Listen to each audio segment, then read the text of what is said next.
Hey, they say the moon landing was fake.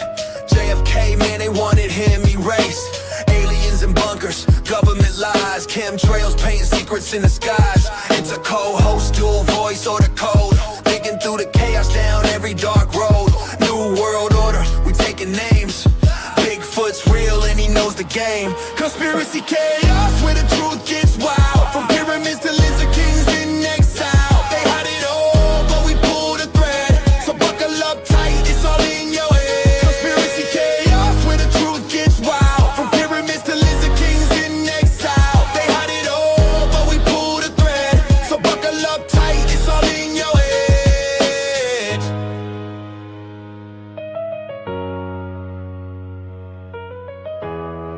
This is Conspiracy Chaos. Truth, fiction, or both? Let's dive in.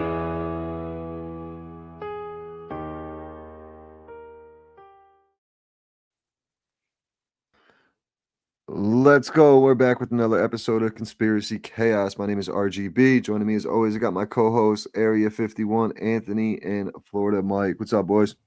Hey. What's going on? Yo, every time I hear the intro, it makes me want to learn the piano, but I know there's zero chance of that happening. Real exciting. Fire intro. Real excited for this episode tonight. We're bringing on one of the big ones in the conspiracy game. We got Paranoid American jumping on with us tonight. Paranoid American, man, appreciate your time. Appreciate you jumping on. I appreciate you guys. And you can learn the piano, bro. This is honestly, they teach like 3 or 4-year-olds how to play piano. So don't be too intimidated. Yeah, that's the thing. I would catch the bug like I did with golf and never put it down. The 3 and 4-year-olds, they're like sponges at that age, man. So once we're at our age, we're cooked by now. And I used to play the piano. Actually, it's a great instrument. I have a tough time learning this internet shit. Let alone I couldn't even sign in the internet 20 minutes ago. So step by step here, man. But why don't we dive into a little bit of your background, man? What got you into the conspiracy game and then brought you to the content portion of it? Man, I said like that I was born into the conspiracy game just because I think I've found it before there was like a place to go to. So this is like maybe mid 80s, early 90s. I think that a lot of people that grew up with those cartoons and those movies, like you guys are around, we grew up in like the satanic panic, right, of the 80s and 90s. And maybe if you were born in the early 90s, mid 90s, you might have been on the tail end of it. But the whole premise is that around every corner, there was going to be a van of like Satanists, and they were going to jump out and kidnap you and take you away, like to where, right? Like, who knows, like some crazy satanic lair. So, and this was a thing that was being put out by parents, cartoons, like the police would come to the school and like the sheriff would talk about this. At least like where I was growing up, a lot part of the Upper East Coast, they were all in on this satanic panic thing. So that was kind of like very formative, right? Early years where I'm like, hey, there's Satanists hiding, waiting to kidnap me at any point. And then you start layering on X-Files comes out. And then you've got with most of the cartoons, they would always have like a little man in black. There'd always be some dude in the background with like a little earpiece talking into it. And it was just like this common archetype. So it just felt that like we kind of grew up in a time where conspiracy theories were sort of like saturated to the point where you didn't even know you were already a conspiracy theorist. Right. And already thinking outside the box type thing. Yep. Yeah, and just like the whole attitude for like the 80s and 90s was don't trust the government. Everything the government's doing is trying to screw you over. So even by default, it wasn't even about like a political party. It was just like the government, full stop, right? So I just feel that we like specifically 80s and 90s babies grew up in a time where conspiracy was the default. And then, man, I think I was probably like 13 or 14, and I found news groups. And on the news groups, the first weird thing that I think I found was like a Scientology forum on the news groups. And the Scientology one was like, hey, we're leaking out all this info. We're being held hostage in like the Navy or something. Like out on some boat. And it got crazy. And then it turns out all that was real. And it turned into like one of the first big exposés. And I started going down like the Scientology route and like all the weird Scientology bull baiting stuff. and kind of got fascinated with like, this is a modern day cult. You can kind of see like the techniques developing. And I would say like every religion's probably a cult, right? But like especially the early ones, they got to be cults to get like really popular. So it turned me down that angle. And then all of a sudden, like the connections between Scientology and police and the state, and the fact that they infiltrated the CIA. And then I think I just followed that rabbit hole until I ended up reading like Fritz Springmeier, MK Ultra mind control books. So I like covered the entire gamut. Yeah, Scientology is an interesting. I love watching that one guy out in LA. He stands in front of the Scientology building, just yelling at the one lady every time, every There's a single few time. of them, man. Jill? Isn't that her name? Yeah, Jill, I think? he like knows her by name, and like, but like people don't know, and they go in there, and before they know it, they got all their information. Get They're calling them brainwashed. nonstop. Brainwash them, exactly. Like some people probably want to get away, but they can't. It works for some people. Like, let me just put it on the table there too. Like, some people find Scientology and make it work for them, but there's like plenty of other people, just like any other denomination you could think of, right? Mm-hmm. Yeah. Was it Aleister Crowley had something? Aleister Crowley had something to do with Scientology? There would be no Scientology without Crowley, but it kind of comes from Crowley to Parsons to L. Ron Hubbard, and then from L. Ron Hubbard he adapts Dianetics, and then he turns some of the OTO style teachings, a little mix of sci-fi. It was very derivative of a few different specific things, and then he basically turns that into a religion of Scientology. Like, and I inherently I think that it is based on like a very futuristic view of humans, like actually trying to put the mind over matter to the test. But like he kind of wrote it as like a mystical science fiction thing. I don't know. It's fascinating to kind of see again. We get to watch it in real time develop. Isn't the that is the head of it now Scientology? His wife's been missing like since like the beginning, since he's been in there or something. Oh man, David on the spot. I can't remember her name, but yeah, she hasn't come out. Like, it was Shelley Miscavige. So the whole thing is like, where's Shelley? Miscavige. Yeah. What happened to her? Where's Shelley? Oh man, it's been like 20 years though, right? It's been like 20 years since like 2012, 2010. She'll pop up, bro. She'll come around. The last time she was seen was like 2010. I feel like it said. That's nothing, bro. People disappear for decades all the time and come back, and they're fine. They're fine. So same person, no doubt. Your deep study into Scientology, and you live in Orlando. Did you ever go to the one in Tampa? Like that whole town is just like it's a ghost town.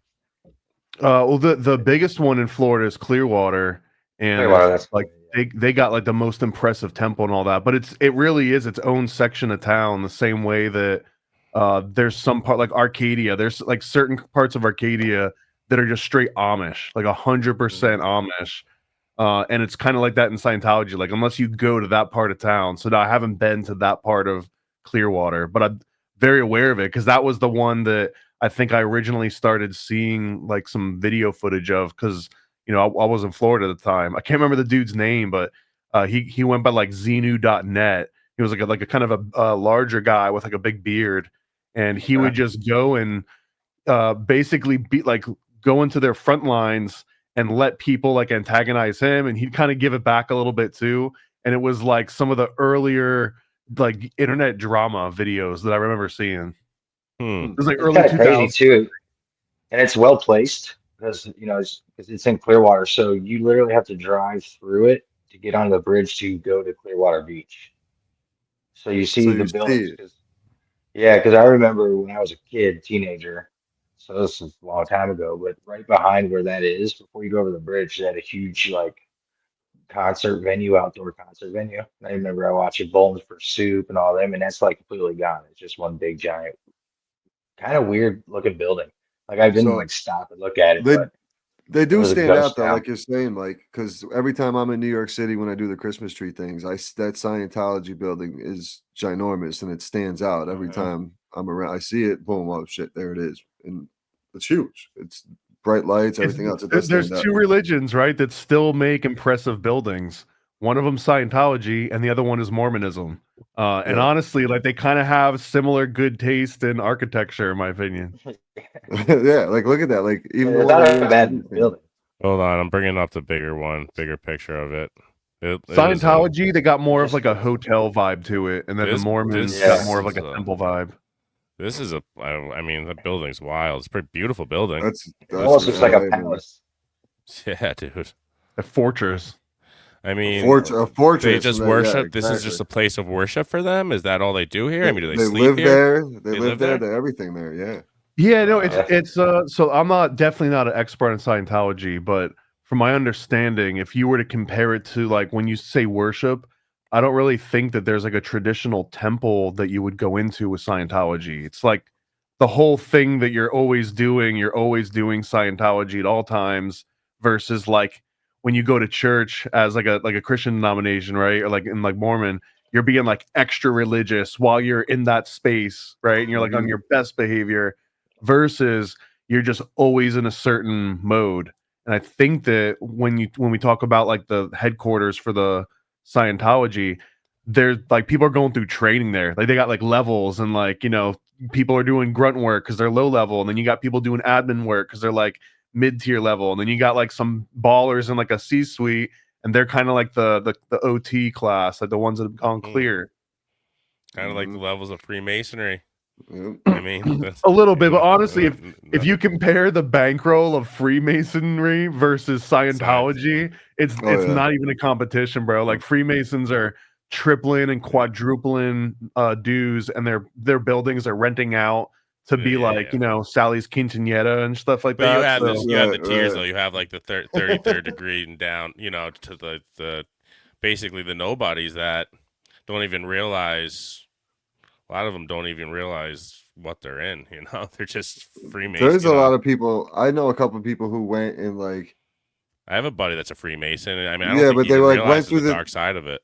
He went through all this like the stuff, and then like it was like the third phase of it. He kind of realized like he got all of his sponsors and all that, and then he kind of realized he goes, "This is kind of like cultish."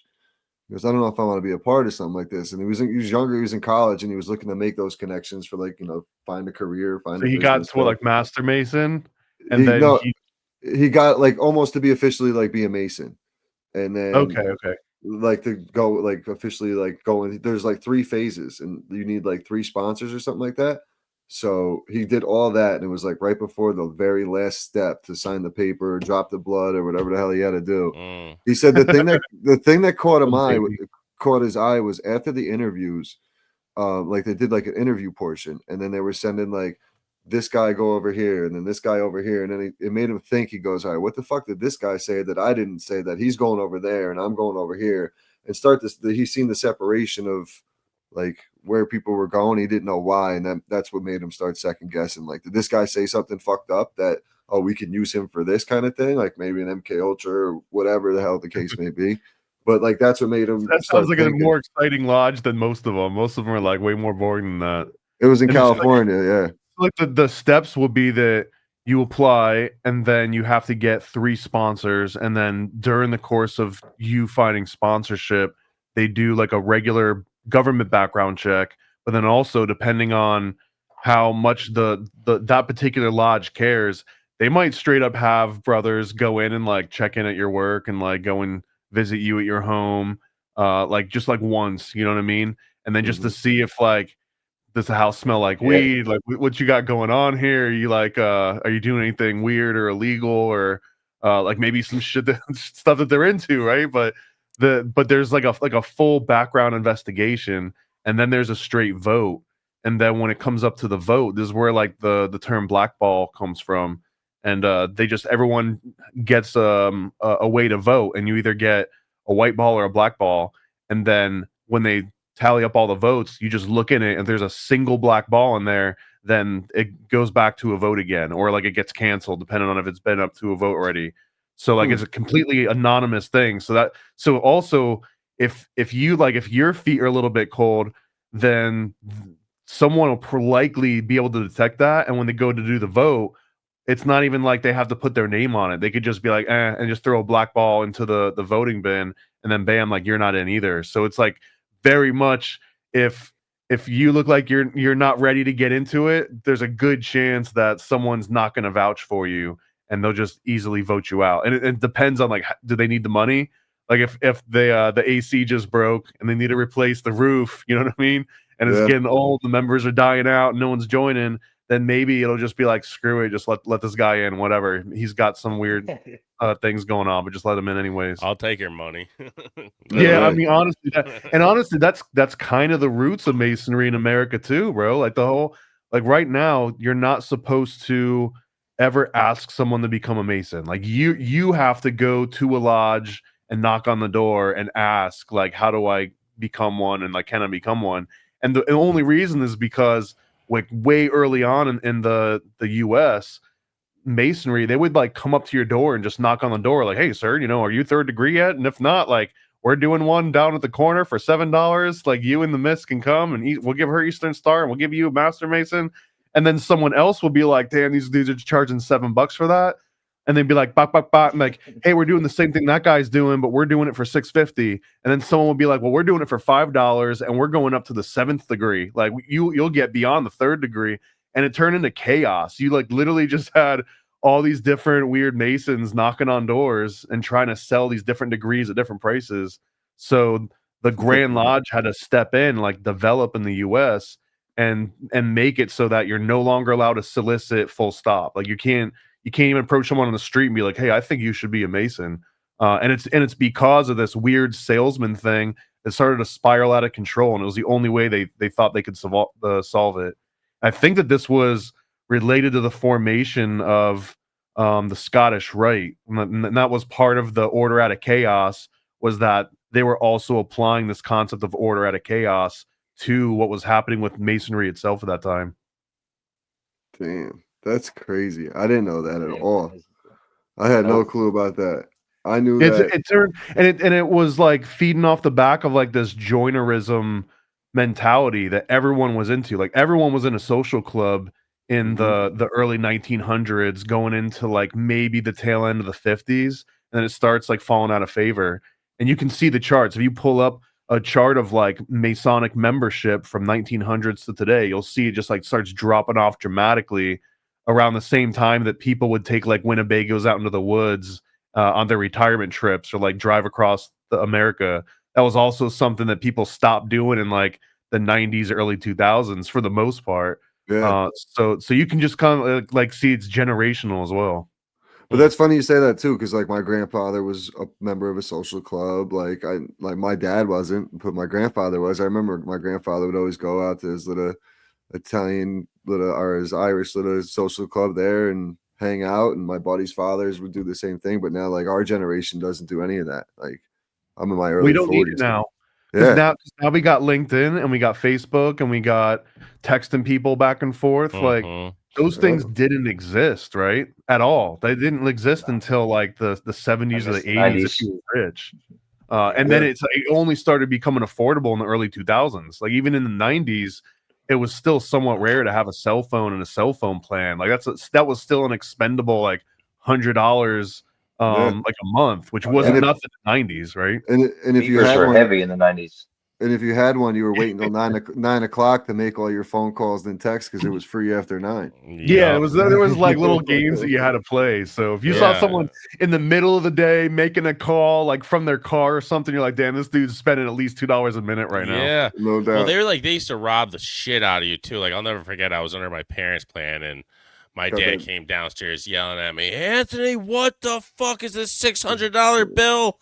Like it was because I went over my minutes and they didn't care. They let you tack it on because they're just gonna bill you anyways. They do it, And man. That's how they I get had you. like a $600 bill one time. My dad, I'll never forget, man. He reamed my ass out. But yeah, it was a kind of it's a scam if you think about it. How back then, I mean, how many Everything- times It did they didn't rob? cost them anymore to do that. You know what I mean? Like there wasn't like someone that had to like run a longer wire for you or nothing. Right. Yeah. What was it? That's what I'm saying. What made the difference at 9 o'clock to be free? Like, really? Come on. It was like you're It's still the at the end of the scam, day. man. They got you to sign. sign up. Then someone moved it to 8 o'clock, and more people signed up for that. It's all fucking. Yep. game. And then eventually it's unlimited, and here we are Unlimited today. everything.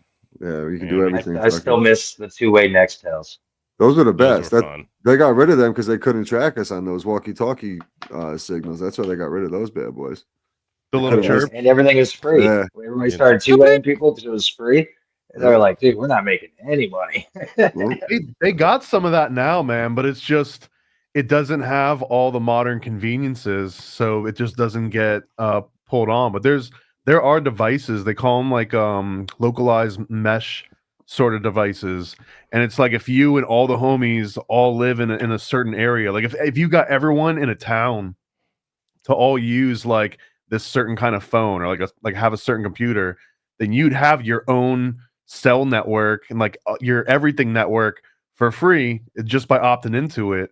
But like it will be hard to get everyone to adapt that, because then there's people Right. like, well, I don't want everyone to be connected. You know what I mean? So Right. it requires like everyone to sort of be a node in this mesh, so that when you go by, you get coverage from everybody.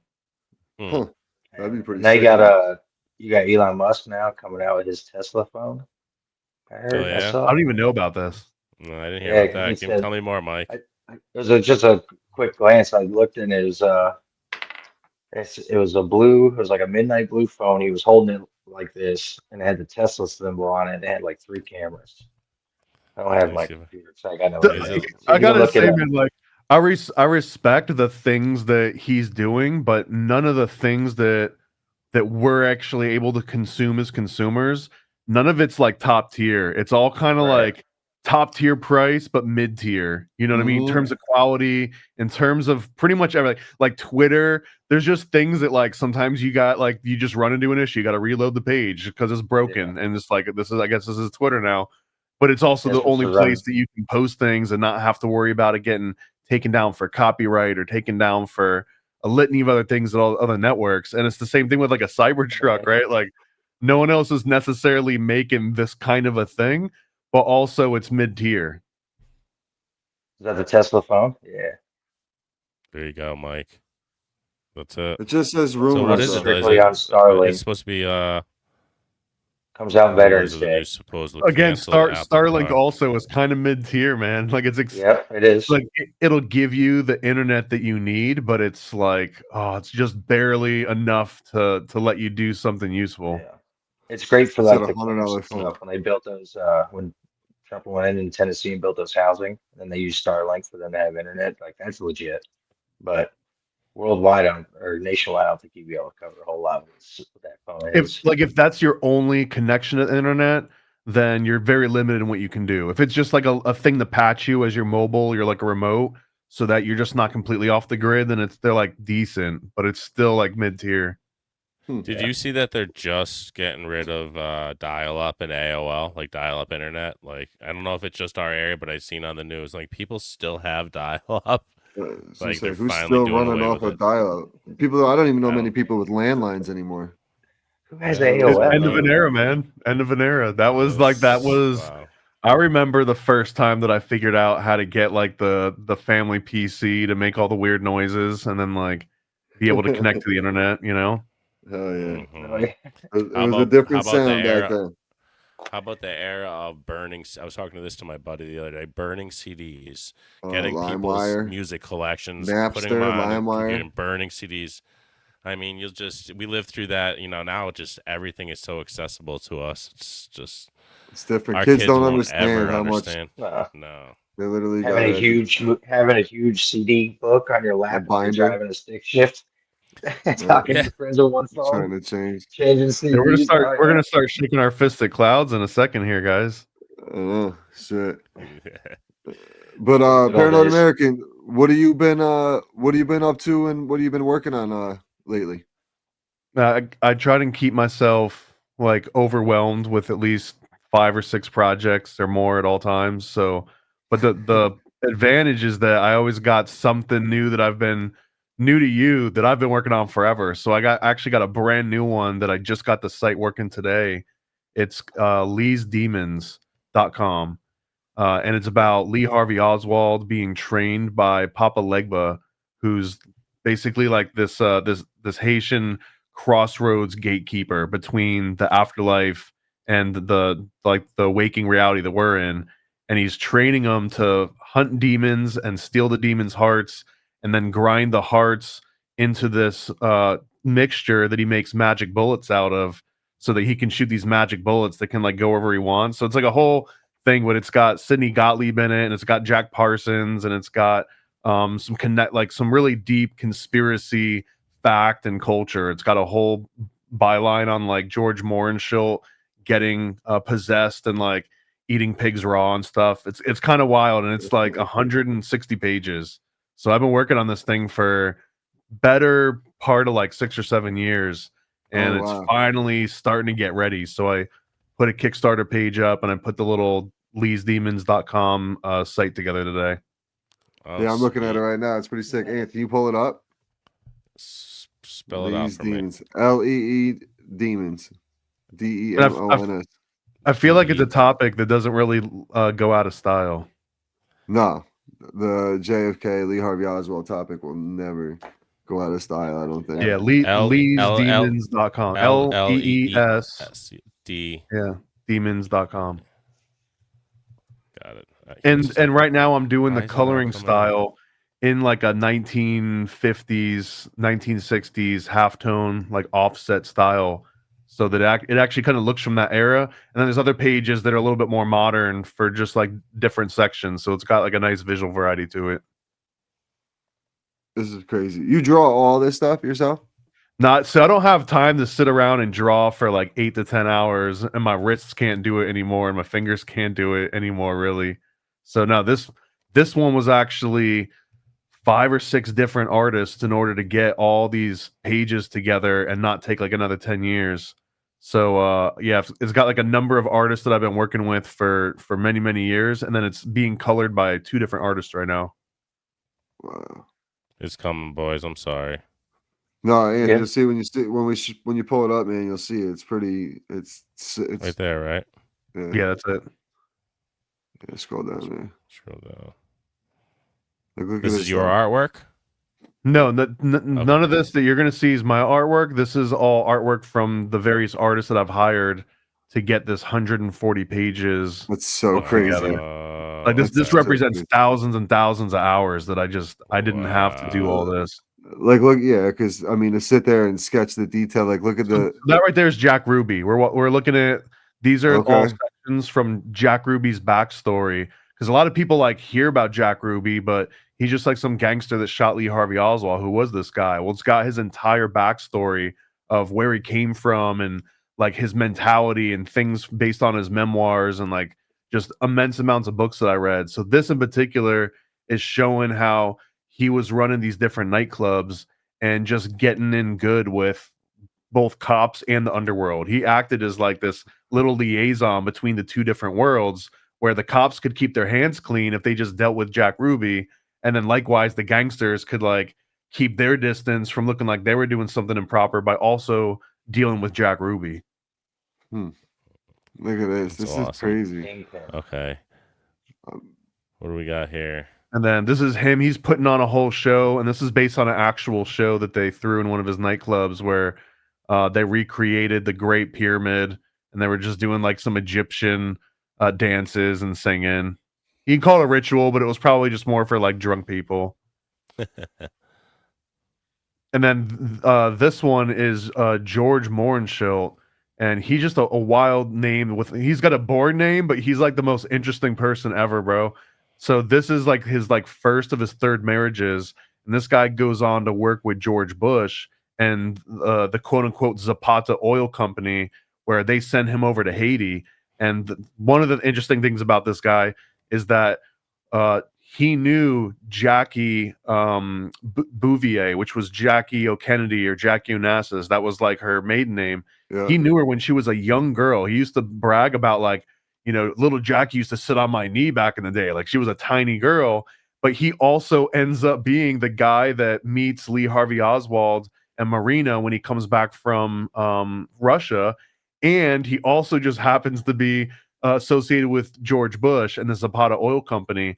And when Lee Harvey Oswald shot JFK, this guy right here, George Morenschild, he was in Haiti, and he said that as soon as he heard that JFK died, he was like, I knew it was Lee Harvey Oswald. This is what he like wrote in his actual memoir. This dude is like such a linchpin, but between like so many weird connections that doesn't even make sense. Like even if you believe every conspiracy, it's still like, how did this dude know JFK's wife when she was a little girl, and his assassin or his patsy like how does this puzzle piece fit in like 5 different places in this puzzle? Like it has to, but like you only got one of the pieces. You know what I mean? It's so weird how it works. As well. So this is going to be available in hardback in a book, or Yeah, this will be the first hardback, just because it's the first graphic So novel cool. of this length that I've ever put out before. This is like such a huge undertaking. when will this be available? I don't know, man. The way that Listeners. Kickstarter works is that there's a big button that says "Notify me on launch," and if you click that, then you put in like your email and you make like a little Kickstarter account, and it'll show like X number of people have signed up to be notified. And usually, when these hit around 200 people, then I launch them. So, however long it takes to get to, if it takes 2 weeks, then maybe I'll launch in like a month or two. But if it takes like 6 months, then maybe I launch in like 6 months. Sweet, dude. Awesome. Well, good luck with this. This is awesome, man. I'll definitely look into it for sure. Did you do the artwork in the for Tripoli's Chaos Twins as well? No, Is that you? one's done by another artist that I've been working with for like 6 or 7 years named Swap Trap, and he's also the exclusive artist that does all my Chick Track pamphlets right now. Here, I got one right here. The latest one is this: Are You Under Illuminati Mind Control, which is illuminaticomic.com, and this is one that I made with Donut, and it basically breaks down the whole history of the Bavarian Illuminati and their ties to Masonry and Templar and Lady Gaga and Mozart and everything in between. So like, Swap Trap is the same artist that does all these pamphlets. He also is doing Chaos Twins. Gotcha. We just had Donut on. Shout out to Donut. He was on a couple weeks ago. Yeah, he was awesome, man. That was a great He was. episode. What's the website for that one? I want to bring it up. illuminaticomic.com. Okay. And that one will just bring you right to the page of it, like right on my site with some more previews of some of the other pages in there. And that one, honestly, I feel like we did exactly what we set out to do, which was to make a comprehensive Illuminati comic that revealed information that was all accurate, that had never been published before, and a lot of it never illustrated. Like we illustrated certain Illuminati rituals that had never been illustrated by anybody prior to this. And we also just kind of like documented in time some of these connections. Like we know in 2025, we know that Epstein and P. Diddy are somehow connected to the Illuminati. And like now here's like tens of thousands of these in print to be spread around that hopefully outlast whatever coming apocalypse or like alien takeover, like next Project Bluebeam. But hopefully it's around. So and I feel like we did a really good justice to the topic. This is pretty cool. I might have to, for $5, I might have to pick one of these up just to support you and Donut. Yeah, leave a note, man. I'll throw in some extra copies. Oh, sweet. Especially if you just like go around, you got places and people that you could give them to that would appreciate them. Yeah, definitely. Especially with a podcast, we'll grab one of these for sure, Raj. Absolutely. That's cool, man. Yeah, go right to his site real quick, because there's a bunch of other comics and stuff that he's on I Instagram? got about 60. If we include Lee Harvey, Lee's Demons, then I got like over 60 titles published at this point. Wow. Is it That's awesome. It's right there. It's paranoidamerican.com. Okay. Yeah, you're on the site right now. If you go to illuminaticomic.com, it just brings you right to my site. Oh, okay. There you go. Go to comics up on the top there. Yeah. Yeah, the MK Ultra was one of the first ones. So Chosen One, that one's about conspiracy podcasters, and the whole premise is that each episode has like other actual conspiracy podcasters in it. That's so cool. the first one is Juan, Mark Steves, and they had a podcast that was called Illuminati Confirmed at the time. Yeah. And then they end up meeting in the next episode. They end up meeting Sam Tripoli and Alex Stein. And then in the third one, they meet Gordo from those conspiracy guys, and like Raven and Top Lobster from Nephilim Death Squad are in it. So and like Donuts in the end of it. So dude, that's sick. like, I gotta check this out. Sick. It's like it's like traveling through all the different personalities. That's Yeah, so cool, Mark dude. was our first guest, man. Mark was first guest we ever had on here. Yeah. A few months back. That's awesome, dude. awesome, That's man. that's what's cool about it, dude, is like the audience that's going to be listening, like be reading these and stuff, is the audience who knows all those people, who listens to all those people. Like I knew every one of those names you just dropped, man. You know what I mean? Like those are the type of the people that are going to be listening. So like I'm extremely interested to see what the Yeah. stories. You know what I mean? So I'll be great. Yeah, I mean, you would especially appreciate it because essentially it's meant to be not just like a really good, interesting comic with like great. So this artwork is also done by one of the main artists of the Rippaverse, that's run by like Young Rippa, who does like this. He started this whole comic company and like they raise like millions of dollars for every one of their issues now. damn. But so it's got all this, but it's really meant to also just be like a business card that you hold on to because it's dope. It's like a dope business card because it's Yeah. you know it's promo for each one of these podcasters that have got it in like the front of the titles, and then just like kind of solidify doing crazy. Like I want to spoil some of the things that happen in the next issue because we've been waiting on it for such a long time. That's crazy. What's your favorite conspiracy topic? What's your Probably this one right here that you got open, which is MK Ultra. This was the very first Chick Track style pamphlet that I did, but the reason that it's my favorite is because it's the most well documented for normies. Like it has the most amount of weird stuff that you could at least say like no, like this isn't coming from some weird like book or podcast here. That like this is the government release that they said, oops, I guess so. Yeah, I guess we have to disclose this. It really did. And that just means like, that it's proven. like this is the most tame version of what they were actually doing. So if you can extrapolate the things that we know for a fact happen in MK Ultra, then some of the other rumors just seem like it's not that big of a stretch anymore.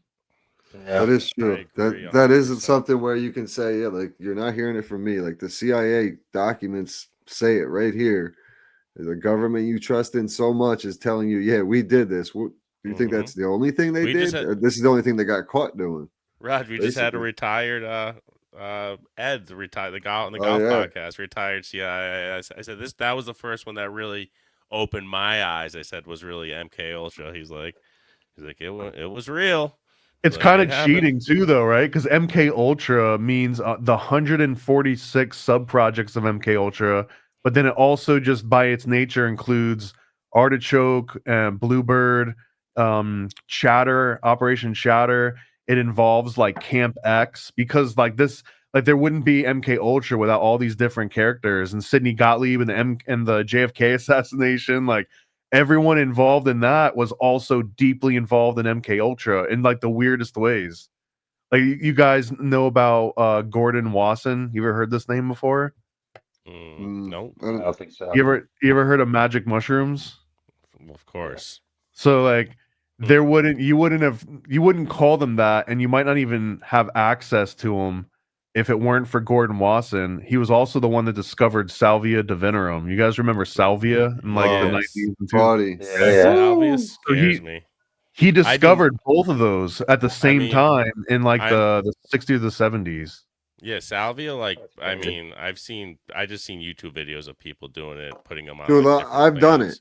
I've done You it, have? and it was a crazy. I was sitting on my buddy's. We were in the living room hanging out. It was like a college style living room. We had two couches going down each side. I took a bong rip of it, and as soon as I exhaled, his sister's head and him, they just started laughing at me. I got started sweating. I started. They knew laughing. it was coming, probably. Yeah, and all their heads started going around in a circle. Like I'm like, and I literally put myself in the fetal position, like it was an airplane going down. I'm like, turn this off, turn this off. Had to go sit outside. Took my shirt off. Raj, like, you did literally salvia, sweat. but you did salvia, but you won't do mushrooms, bro.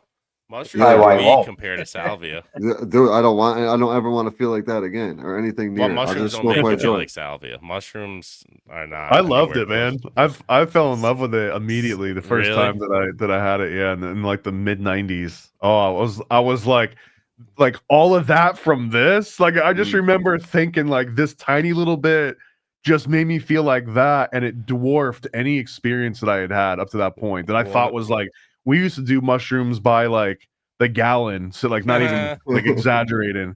Man. Because it was Florida farmland, right? We just go out and there was cows all over the Everywhere. place. every direction you went. So it was like these mushrooms are just going to waste. So you might as well go and pick them and do something with them.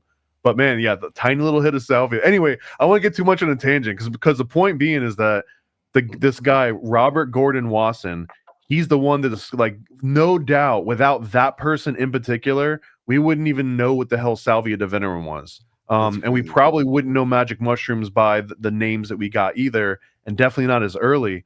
And the reason is that he was funded by MK Ultra. He was at the time he was a vice president of finance of JP Morgan Bank, and he got funded by MK Ultra to go to South and Central America and find psychedelics and mushrooms in particular. And JP Morgan Jr.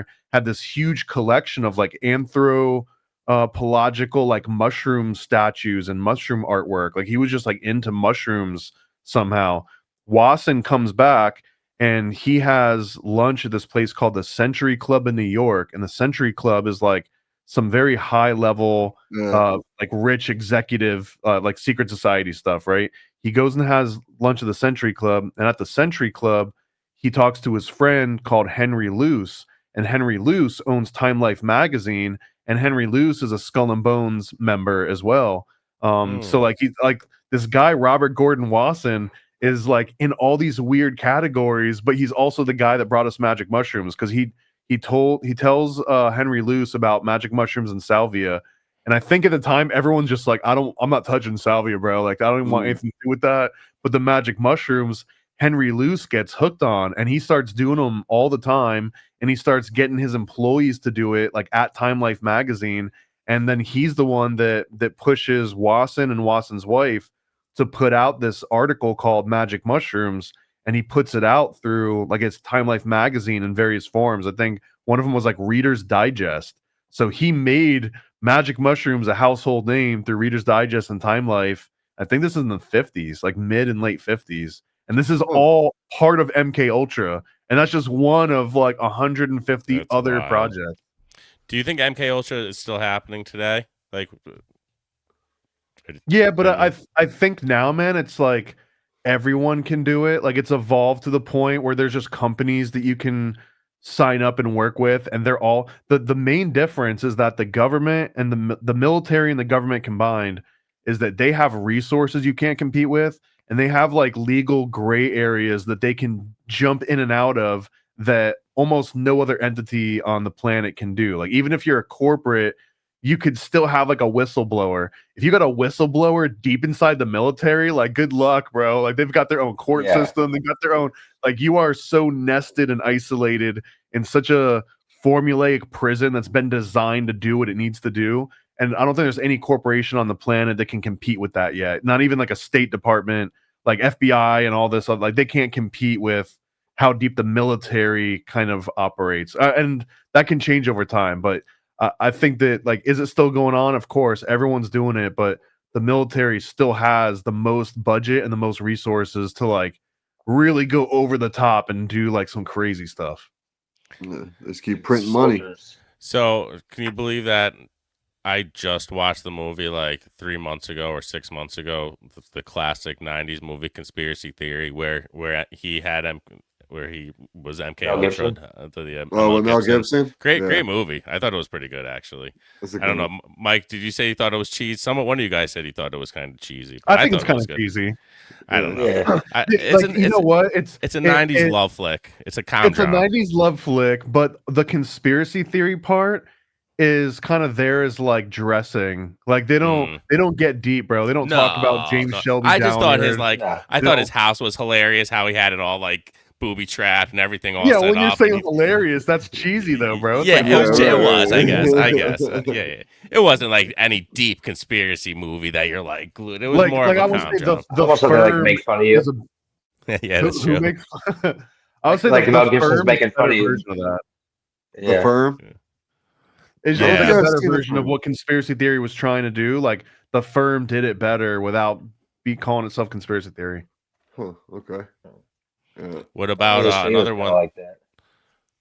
What's the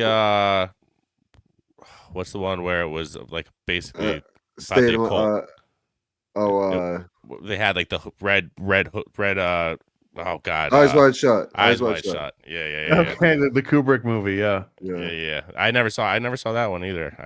Well, Oh, man, he's you're another losing one. out. Like those are some. That one is like a seminal work. Yeah. Okay. I'm definitely gonna watch. I don't have time now because I'm doing this podcast and then I got 2 kids. It's like Yeah, I'm I doing 2 watched that podcasts. one not too long ago, actually. Probably beginning of this summer, I watched that one just because of we kept talking about it and bringing references up from it, and I was like, all right, let me watch this again. And obviously, I had to piece watch it because I fall asleep all the time. But it's crazy though, just like the symbolism and all that, just in Hollywood in general, all the shit that they put in there. And I know you dive deep into some Hollywood stuff, and we were talking a little bit before we were recording with the Disney being down there in Orlando. There's so much in the Disney shit that I have an 8-year-old, so I see all the stuff in these Disney movies with the adrenochrome number, with literally from that to, I mean, you see, there's Not always in person, didn't you? Yeah, I saw it in person. went I to was Disney? down there, and I was standing in front of Monsters Inc. and the sign is right there. The what is it? The 8301 or whatever the hell it is. There's just so much. 113, AC113 Yeah. or something like that. There's so much of it.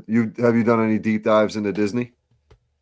Yeah, I mean, I worked there for 10 years on property, Okay. Right. in the Royo Disney post production building, doing just all kinds of like post production grunt work, animation, and cleanup and all and stuff.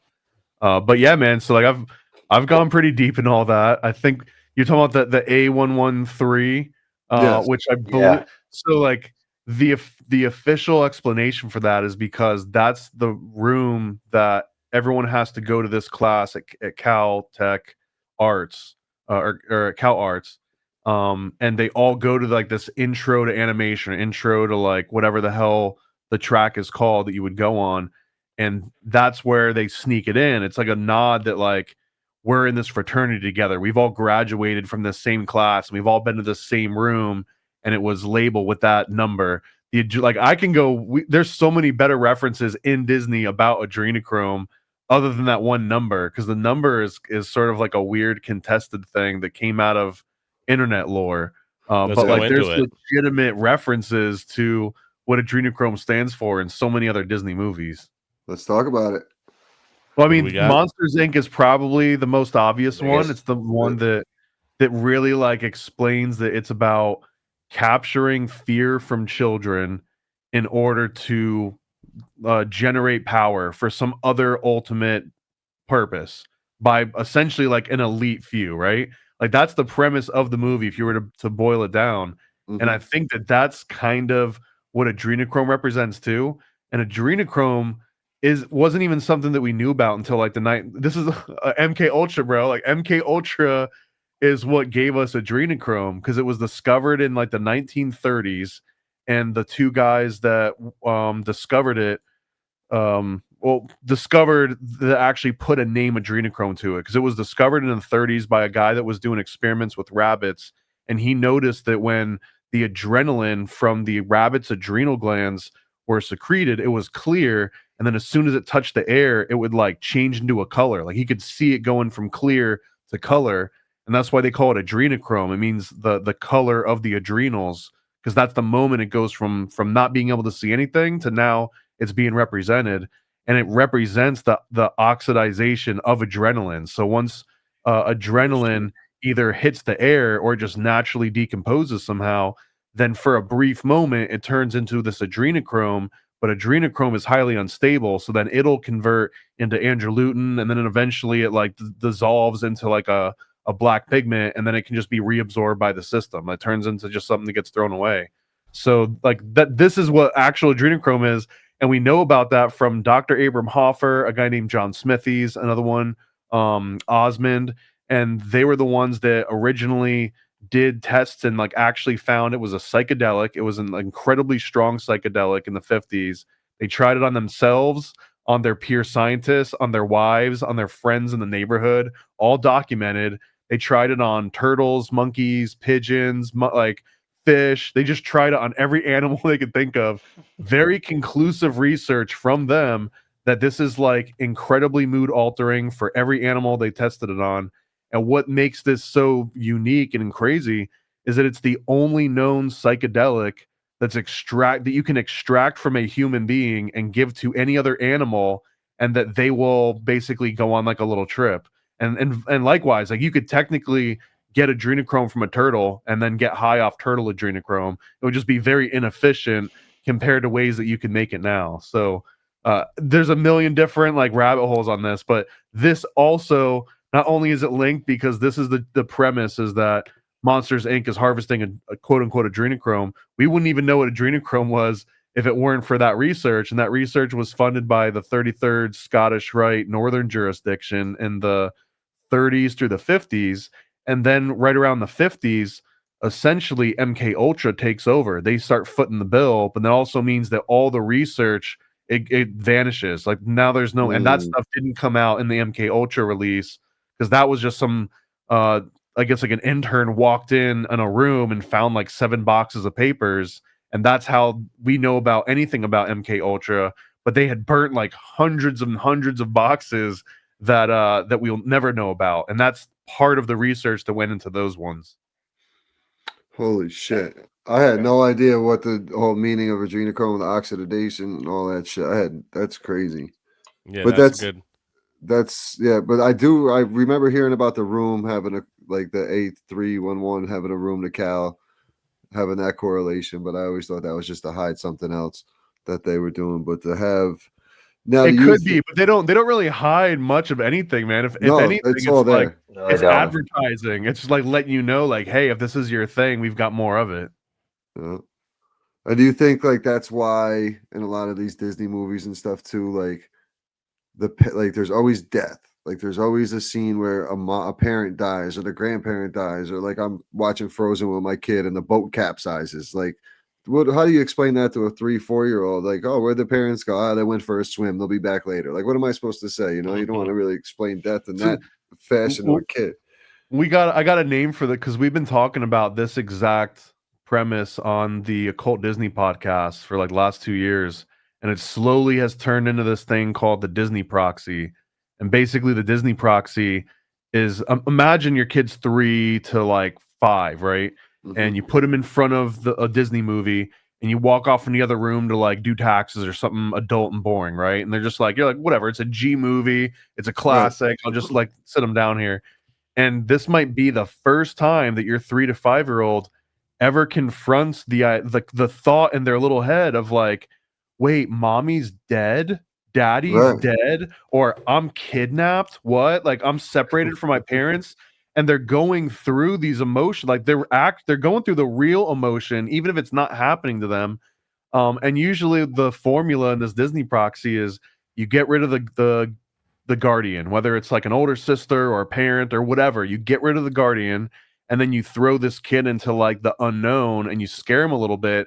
And then the thing that saves them and that makes you like take a breath again is going to be like this cute little sidekick that's just going to coincidentally be the Happy Meal toy, and it's going to be on a t-shirt, and it's going to be like on like the little game that comes out that's going to be promoted to you on social media. So now this kid that's 3 to 5 had this traumatic experience of like mommy died or I got kidnapped, and that's the thing that saved me. They see Thumper, if it's Bambi, right? Thumper saved me. So now for the rest of your life, if you ever see Thumper, you'll get this feeling of relief, just like, oh, you know, like my homies here, like they're back. And the more that you can implant, just like at a certain point, if your kid has seen 100 Disney movies, now they got 100 of these symbols that are baked into their head that are all meant to like, if I see this character, it pushes a button that like releases a little dopamine in my system and like gets me hooked to it. And if they can just keep doing that forever and ever, then they're in business forever and ever, you know? And I think that's way more insidious than baking in like a nipple or something in the background, or putting a Dick Castle in like you know, not Aladdin. That was Little Mermaid. Little Mermaid. Oh yeah, Little Mermaid. Yeah. Sex was like all teenagers take off your clothes, or and like sex in the Lion King, and like. But honestly, bro, like all of that, like I would rather my kids like maybe make out 3 letters in the wind for like a half a second versus they just traumatize the hell out of them, and now they're going to sell them a t-shirt over that trauma for the next 40 years. Yeah, that's so true. Because like that, they're very unlikely that their eyes aren't trained to sit there and read the, like you said, the clouds go by would say sex. opposed to the damage. Literally think about that. Like you said, sitting in front of the TV, you're in the kitchen getting dinner ready, and all of a sudden, boom, the boat capsizes, or the Lion King got Lion me, King, man, as a yeah, like kid. any one of That those was a that tough one. traumatized the shit out of a kid if they're old enough to realize that moment of Fucking like, Bro, oh Scar. wow, and then while in the Lion King, here's a good example. In the Lion King, as soon as this kid's in a weird, let's say dad never comes back, he's doing his taxes for 2 hours. So you watch the whole Lion King solo, like raw dog it age 5 to 7, and you see the dad die, and you're going through these emotions, and then the first thing is he goes out, and what are like the characters that he runs into? It's the Hamon and Pumbaa, right? Yeah. Is that Yeah. Mhm. Timon and and Pumbaa, yeah. and with the little song, and they become like, now when you see them, you're like, oh hell yeah, those are my home, like, and it's fun, bro, because it's like they're fun characters, but also they're part of that Disney proxy. But then the freaking story of the Lion King, from what I can understand, is they teach a lion to stop eating meat and to eat bugs, which is like the most Soros thing I've ever heard, right? Like, i'm gonna I'm gonna train a lion to just sustain itself off of bugs and nuts because it lives with these other animals, and it needs to like be like Disney friendly reality. Like, bro, that Yeah. lion would be eating Hamon and Pumbaa like day one, right? Mm-hmm. no But, doubt. but I think it's just weird, because that's the other part, is that like while they're in this trauma state, sell a bunch of stuff and then like make up this fiction, but also the fiction happens to be this weird like noble savage take on nature, where like everything's like beneficial if it comes from nature, and everything's bad if it comes from humans, or if it comes from the natural order of things. And it's also just a crazy precedent to also bake into these stories over and over again, because this is what's teaching your kid. If he watches 100 Disney movies, he's probably learning more from Disney than he did from elementary school. Yeah, I'm sure. What are your thoughts on Walt himself with his ties to NASA from his and then his frozen brain?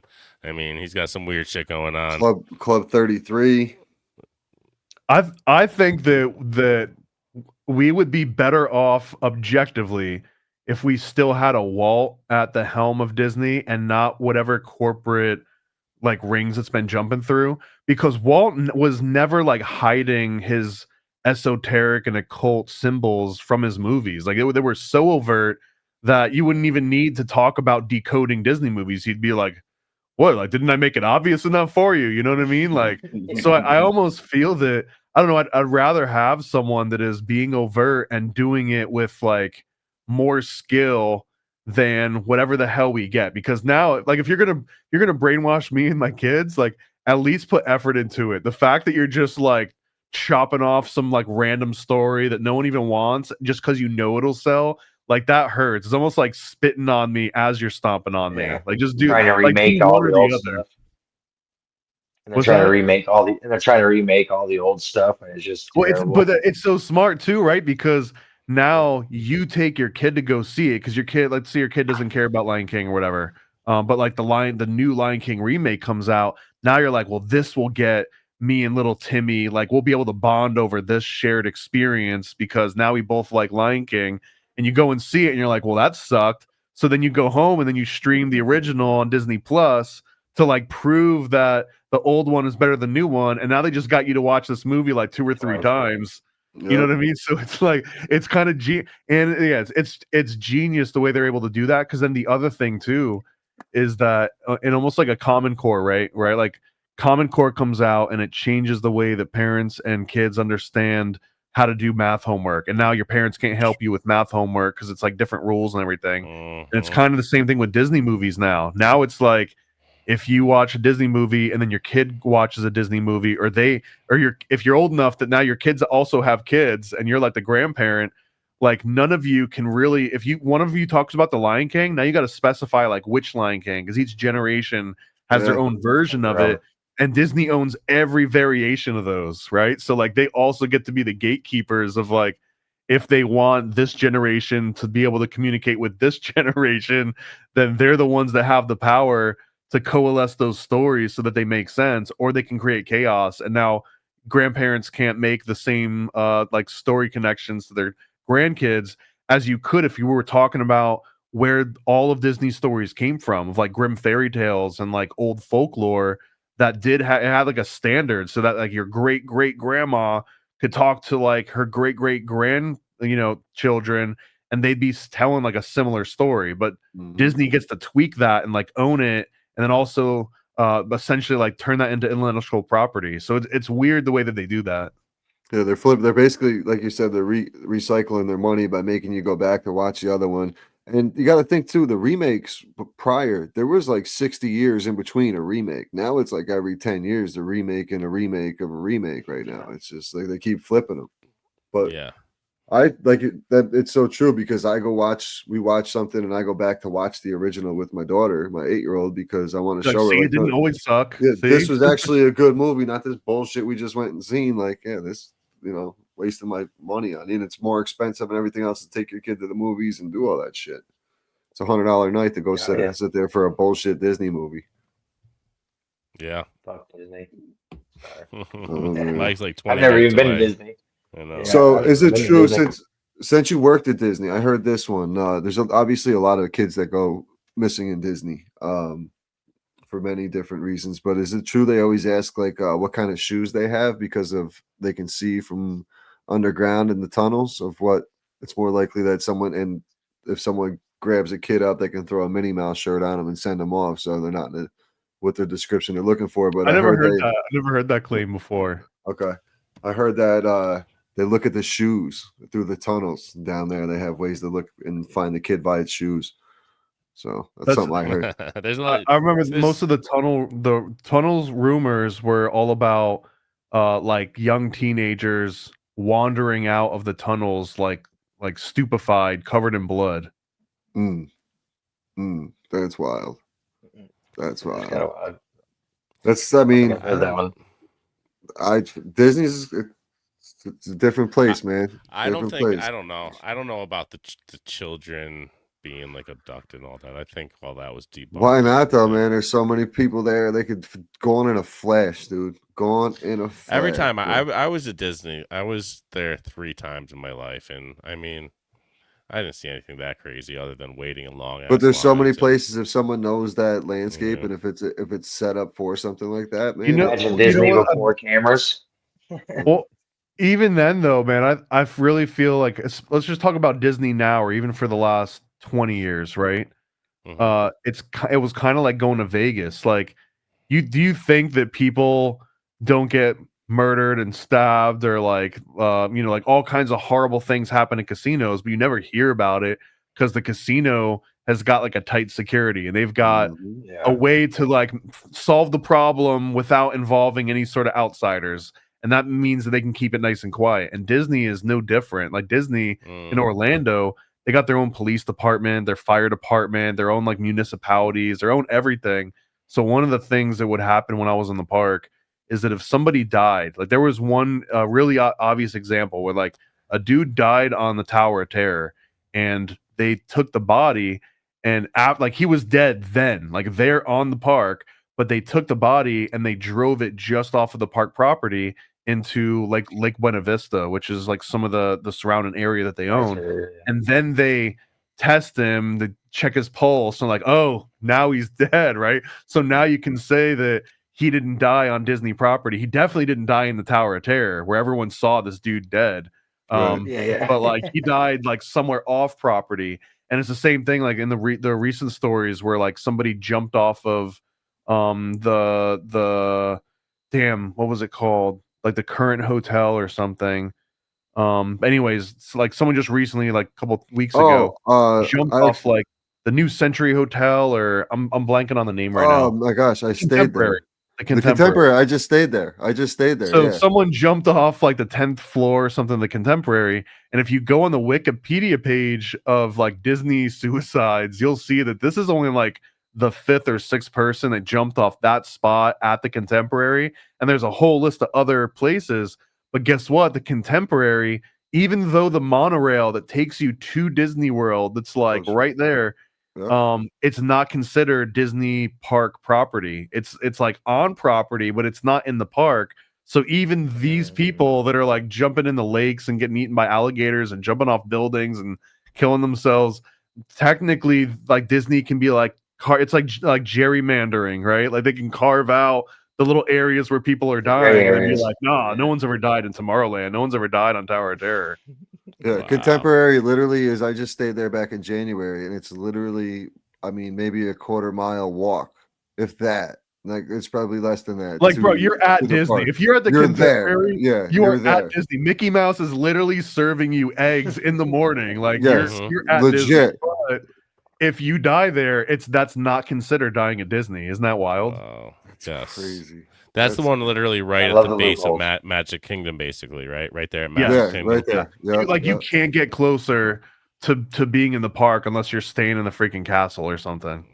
Yeah. legit. Um, It's fucking nuts, dude. There's so many corrupt shit that goes on with Disney, Hollywood, all that shit, man. the only All problem that I had with them is they put me in some serious debt, brother. I'm still paying off my credit card, my Disney credit card. Disney's See, that's doing the trick.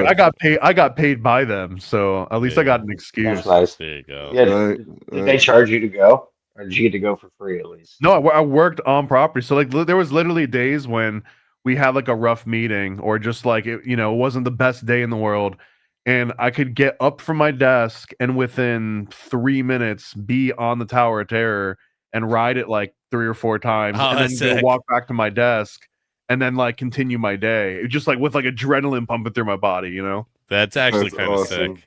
It That's was kind of awesome. sick. Yeah, I mean, that was like the perk. That was by far the biggest perk.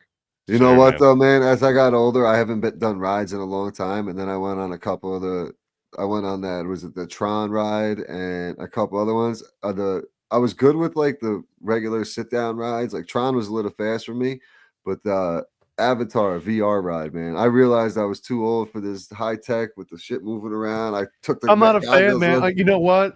My fuck. whole life, I've always liked those drop rides. Like, I don't care what they call them. They've got them at fairs and they've got them at Six Flags and all over. Tower of Terror is just Disney's version of that, and Yeah. it just takes all the BS like spins and turns and like little story. Like, bro, just put me in a box and then like drop me, and that's the best. Like, that's the best part of every roller coaster too, right? I don't care if I'm Yeah. sideways or upside down. It's just when like you drop straight down. So I don't know. Like, have you ever bungee jumped? Because that's fun. no, bungee jumping. I'm good on all that, man. No, Or what a you're just talking slingshot. about going dropping, man. That's Yeah, the but that's a best, the controlled more of. I feel like you're more Disney's more of a controlled best. setting. No, but- bungee jumping is safe, man. That's pretty Fuck safe. that. I'd rather I couldn't- I've skydived, and I'd rather skydive than bungee jump. Yeah, it's skydiving. I feel like I'd rather take. take my risk with Tower of Terror just because Disney's got more money to pay out to my family than any skydive operator or any bungee jump Yeah, operator right. for sure. Doesn't have Frank, Disney money. Frank and Jill's bungee jumping experience. Yeah, you're gonna take their like Oldsmobile Forenza from them. Yeah, no So doubt. that was your favorite ride then? Was the Tower of Terror while you were there? That just happened to be the one that was closed. That one, and then Rock and Roller Coaster, which was the Aerosmith one, was like right Yeah. behind that. Yeah. So they just became my favorite because like I could get there and back in like under 10 minutes if it was a good day. That's sick though. That's so That cool. is cool. I don't know if And they're I'll like tell you my what. favorite, but like I mean, yeah, they're two of the best ones. So I lucked out. And I'll tell you what. I've still never seen a fireworks show as good as what is it? Happily Ever. What do they call it? Happily Ever After. Or, Yeah, or, Well, they got whatever. seasonal ones and whatever stuff it's too. called. But it's the one they do at Magic Kingdom, Yeah, like Yeah. every night. I mean, they were. there's like amazing. if you get to the was right a good Disney adult, like you'll get into like fist fights over if the Epcot show is better than the Walt Disney World fireworks show. Yeah, Disney Yeah. adults are different. They're different for sure. But this was this was a great episode. We went over a bunch of different shit for sure. We'd love to get you back on, and definitely once the new comic is released, so we can promote that for you as well. Make sure everybody goes and links up to that Kickstarter so we can get this thing out sooner than later for sure. And anything else you got going on. But why don't you let the listeners know, let them know where they can find you. Shot of the day, honey. I thought someone was gonna get a hole in one. Sorry about that. That was my There bad. was a hole in. All right. I was was like, going to try to bring your page. I'm going to share screen your page. ParanoidAmerican.com is the best place to find all my different stuff. You can pretty much find links to all my other projects on there. There's so many. I'm even losing track of some of them, but ParanoidAmerican.com is the main site. you can go to illuminaticomic.com, and that'll bring you right to the Illuminati comic I made with Donut recently. Lee'sDemons.com is the new Kickstarter that'll launch pretty soon. And I've got like a whole bunch. I've got a Bigfoot comic coming out with Nate from Reality Czars. I got a comic on the Titanic that's coming out. I've got one about the Satanic Panic. That's like all these are done, and I'm just waiting to get enough signups on Kickstarter in order to actually launch all of them. Hell yeah. Okay, hell yeah. Those are some good. I love the Titanic. That's the way like I introduce people when they ask me like what's a good conspiracy. I always I'll hit them with the Titanic because they think it's Jack just trying to hold on to the door, but they don't realize about the Olympic and J.P. Morgan and. You get into the gold smelting? No. Yeah, so the whole reason that the Titanic sank was because there was an engine room. This part is true. There was an engine room that was on fire for like 3 days that they didn't put out. Yeah. And so one of the explanations is like, I don't know, they just didn't know how to put it out, or like they were just too scared to tell anyone about it and we're trying to keep it under wraps, or that they were literally smelting gold and that they were going into ice cold waters in order to offset the amount of refrigeration you would need to offset like this gold smelting operation to keep it going without destroying the hull, and that in part compromised the hull. But what they were doing is that they were smelting down like old bedposts and like picture frames that were literally made out of gold but painted to look like they weren't gold, melted it all down into bars, and then put all the bars onto the safety rafts, and then sent those off to fund the creation of the Federal Reserve. And that's why the engine room was on fire for 3 days. That's why the hull was compromised. That's why there weren't any life rafts left. It wasn't because of hubris. It was because they used them to like sneak off all this gold in the middle of the night. I'm not saying that this is like the most realistic or rational, but this is like a whole theory that has a decent amount of research back. It's like a cherry on top of all the other parts of the conspiracy, and then it's like, and they had like a reason. Like it didn't just accidentally sink. Like there was if you knew that you wanted to sink the ship for an insurance reason already, right? And that do you think it was the Olympic? Do you think it was the Olympic, or do you think it was? Oh yeah, most definitely. I think that as soon as he was like, okay, this is an insurance scam. This is 100% going to be an insurance scam. We're going to sink this fucker. But like, how else can I make this benefit me? Okay, let's take out some people. Let's use it to money like launder. illegally smelt some gold and immediately destroy the evidence. Like, I'm just saying, like, all of those things aren't things that wouldn't have been considered by J.P. Morgan. Yeah. So I think it's fair enough to speculate, and we're not talking about aliens and like werewolf right now, right? No. That's so crazy. Holy shit! But that's easily exactly how to start the Fed, and then What a great plan. The people that were in the way, What a great plan.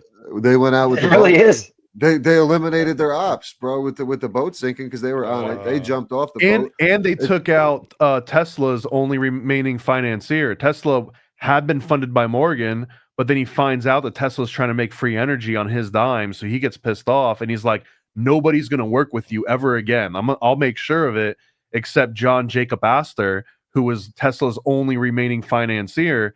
And he's also the one that's on the Titanic that was opposing the Fed. So the second he goes down, it also means Morgan now, like, he knows Tesla is done. Like, no one else will touch him that has any kind of money. So that also lets, like, the whole AC/DC thing come to, like, a nice conclusion and a nice close.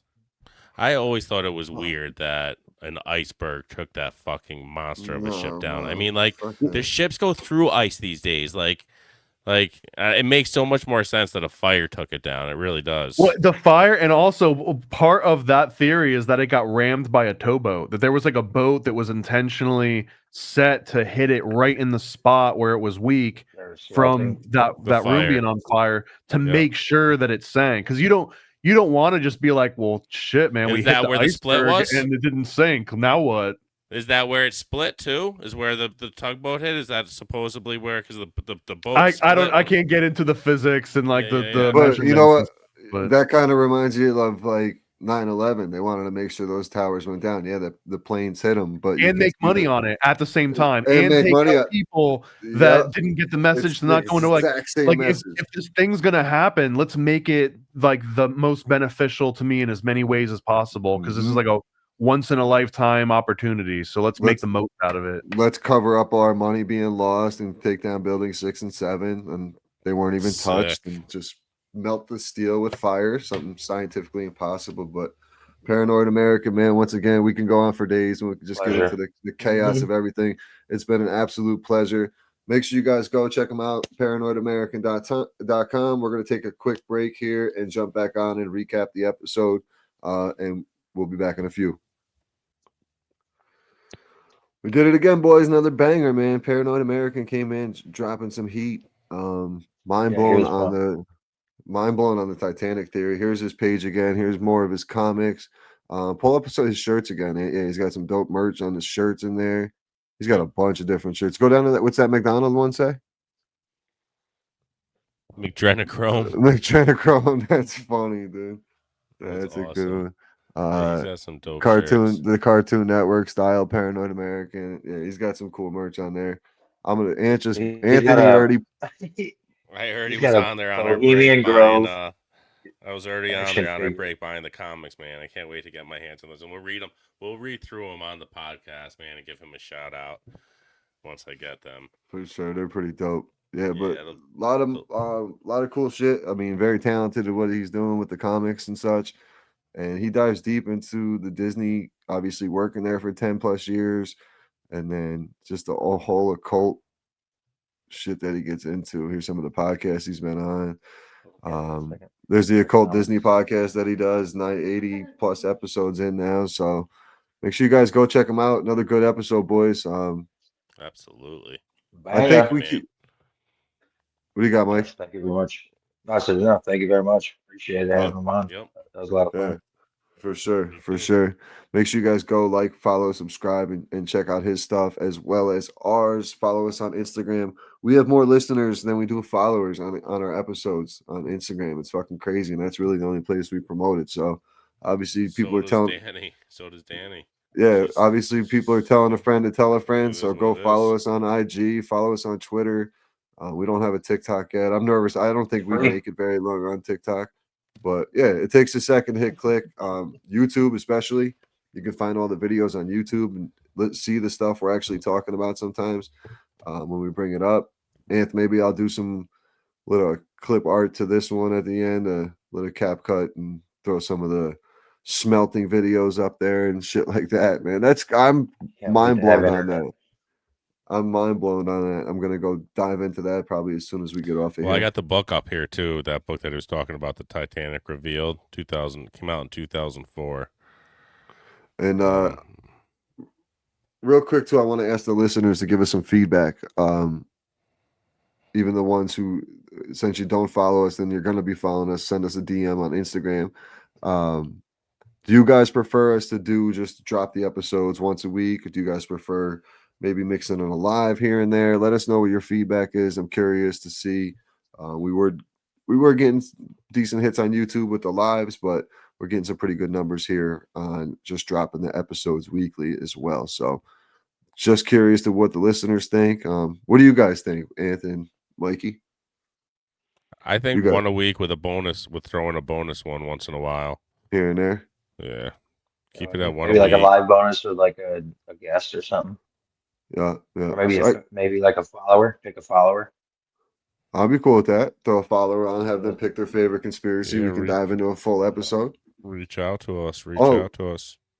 Speaking of reach out to us, we were actually recently, I don't know if you guys seen it on the Chaos page and the messages, but another podcast reached out to us and asked us to jump on and do a conspiracy episode with them. I got to talk to you guys to iron out a date and details. I almost totally forgot. I'm glad I just brought that up. But we might do like he has like a listener show where they talk about like an experience they had in the paranormal or some conspiracy nature and do one of those episodes, or just dive into a topic like we do here on Conspiracy Chaos. So we'll give you guys more feedback on that, let you know when we have more details, when that's going to drop and such. I'm not sure if it goes live or anything like that, but if it does, we'll definitely promote it on the page. But yeah, that's it. That's all I Yep. got. That's all I got. We'll see you guys next week, every Wednesday morning, 9 a.m. We will be dropping these episodes Eastern Standard Time, and check us out on YouTube as well. Appreciate everybody tuning in. And drop that beat.